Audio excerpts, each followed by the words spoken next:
il ne l'a pas dit dans son propos ici, il a plus à parler de l'aspect ecclésiastique, administratif et juridique, mais il y a aussi l'aspect politique. L'Église du Congo que nous sommes se trouve dans un état constitutionnellement dit laïque, mais sociologiquement nous sommes dans un état très religieux.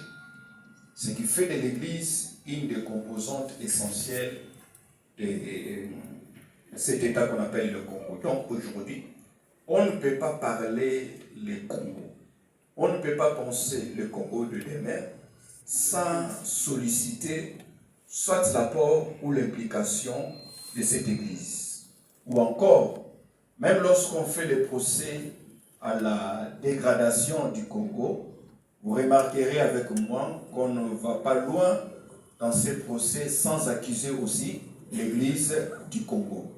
Ce qui fait que si nous sommes présentés à la fois comme étant le problème, nous devons aussi, grâce à cet ouvrage qui voudrait nous aider, à nous présenter comme étant une solution au problème, non pas seulement de l'Église, mais du Congo. Deuxième aspect que ce livre va résoudre, comme il a dit, c'est l'aspect juridique. Vous avez sans doute appris récemment avec la fameuse carte, comment on appelle, permis de culte. Et quand cela est arrivé, j'étais à l'étranger.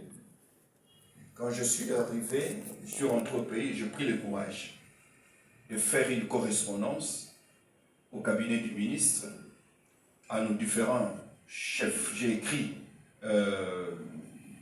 aux chefs religieux en particulier, à l'archevêque Ejmayaman Pierre, pour dire que nous sommes en train de donner à l'ennemi un couteau qui pourrait le servir pour nous faire du mal demain.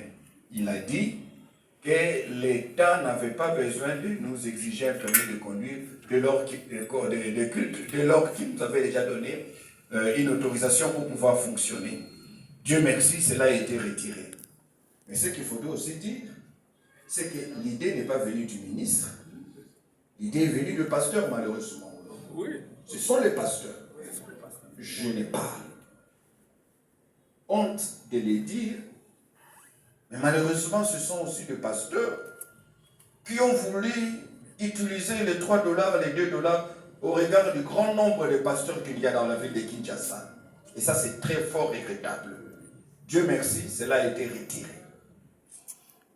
Donc, avec ces livres, qui n'est qu'à son étape primaire